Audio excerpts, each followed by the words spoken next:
You have a submissive and you have a slave. Those are two different titles. Because what's a slave, like full time? Slave is full. Exactly. You hit that right on the nose. Really? A submissive still has some say so. Right.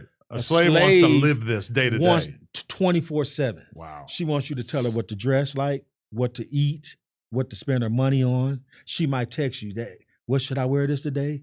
Can I go buy this today? She's asking your permission. She's giving you total control of everything that she does. And it's such a fine line because I know of people who have that kind of relationship. And then you hear about people who get legal cases or lawsuits for like abusive relationships. And sometimes it kind of sounds like that. The same thing. And you wonder to what extent, like if the girl opts in, then this is just a legitimate fetish. Whereas, but try to convince a jury of that. She was my slave, but she wanted to be my slave. The jury's gonna be like, what the fuck are you court talking cases about? like that though. You can put in this lifestyle. You can put a woman on a contract. Oh, that's she smart. can sign a contract, 6 months, a year contract, and everything that's highlighted in that contract is valid. Right. And it upholds in court. Oh wow. You know what I'm saying? So if the situation got out of hand and you went to court and she signed this contract and everything in that contract is what she signed on. That's smart. Okay. You know, you're good. You covered because they know as long as people frown on this lifestyle, they know it is a lifestyle. Yeah. And this shit does exist. And so that's you can put a woman under contract.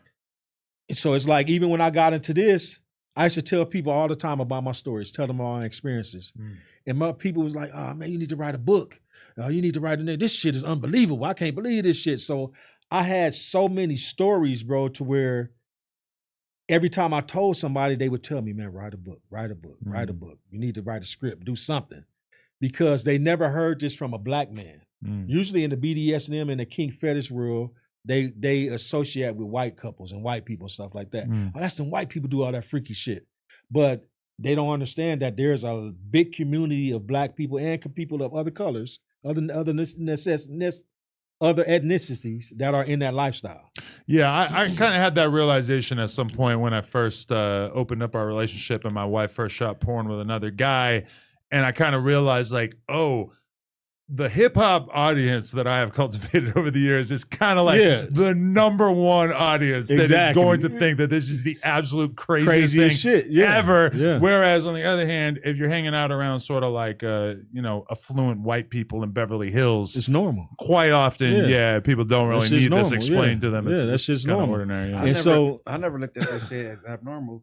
Because like most people that's involved with porn, they ain't in relationships with other people that's involved with porn. Yeah, because people outside that don't really understand. When we went super viral with it, it was kind of because a lot of people didn't understand the porn element of it, or at least they kind of chose to push that out of it because that made it seem so much weirder. You'd never seen a couple. Yeah, I mean, because I remember when you first talked about it.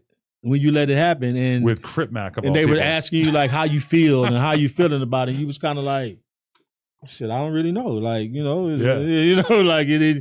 As opposed to some men, I've seen men just look like they lost their whole life after watching their wife or knowing that their wife been with somebody else. Really, so it's like it crushes them. I think I had really been primed for it because my wife we've had 300 threesomes with other girls, and at a certain point, it's like. I got so used to the idea of her being able to watch me fuck a girl and enjoy it that it's only right to let her, but really for us, it's a monetary thing. Right. It was I got you. Probably never would have done it if it wasn't for the fact that we realized that this was going to be probably one of the most viral things we could do. I did not know how viral it would go, but it definitely ended up going way beyond. It is a true business, and that's why I decided to write that book is because I had went so long of people telling me to do it, and I'm like, man, no, it ain't worth right. Then I read 50 Shades of Grey. Right. Then I read the other 50 Shades of Grey. Which I think a lot of people, when they realized that was a bestseller, really kind of opened their mind of like, so this is what this shit is about. Yeah. And then when the movies came out, 50 Shades of Grey, they were rated PG-13. Really? So I was like, this is going to be some bullshit. Because if you're going to base it off that book, ain't no way it can be PG-13. How was it? The movies. Terrible, bro. Really? I mean, it's PG-13, so they didn't show too much. They showed some sexual indications. Right. And acts, you can use your mind and figure out, okay, this is what they're trying to do. But because it was a PG-13 movie, it wasn't too much that they can show or put up in the movie. did pick up 50 Shades of Grey in an airport probably 10 years ago, and I Mhm. read maybe a third of it, and I was just like, okay, this is definitely for girls. Yeah, This is so not so for me. it's one. So my idea on writing my book was to speak from a black man's experience in that lifestyle, because I knew that there was nothing else out there speaking about it Mm. and educating the people about it, because a lot of people think it's just about sex, and like I try to tell people, bro, they say, well, that's like pimping. I said, okay, if you want to compare it to pimping, because I said, but there's nothing forced. Mm. I'm not gorilla pimping her. I'm not making her do shit. We just have this mental connection, and she allows me the power. I'm not taking the power. She's giving me the power. To what extent are you worried about eventually getting in trouble with the law after you start basing your whole livelihood on this?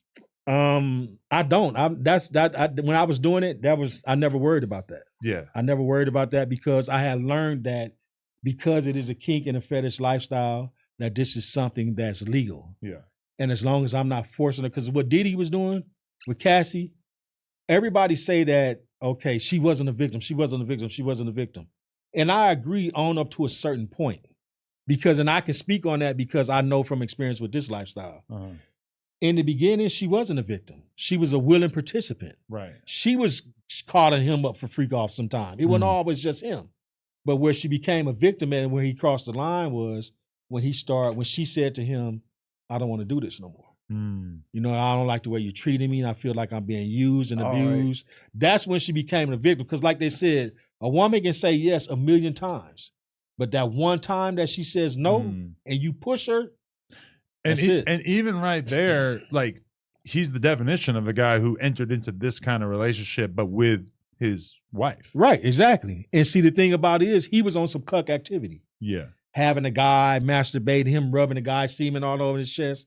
That's cuck activity. Would you have been opposed to that? Because it's not like you have to do anything. She's the one transporting the into the other room and putting it on his nipples. Would you be okay with that? Oh, that's given how that- it went with Puffy? Yeah, Yeah, it's that's not what like happened with he's Puffy. coming on Puff's nipples. No, She's scooping it up and going over there. Yeah, No, and both rubbing of his- them is foul. But I'm saying, Definitely weird, yeah. no. But No doubt about that. So I thought he was busting on his nipples. No, he was no. busting on Cassie. Yeah. And Pub and Diddy said, "Hey, baby, come over and rub that on me." And they would be Oh, okay. out You know what I'm of saying? they would be out of the male escort's vision by Yeah. the time she was Okay. doing this, which is Okay. And see, that was my thing. I used to always tell couples, if that's what y'all into, Yeah. I don't want to see that part. I don't want to see that shit. right. If that's what you're gonna do to him, like you said, take him in another next room or wait till I leave or whatever you're going. Because a lot of women that cuck their husbands, after you leave, after you do what you do to her, she makes him clean it up.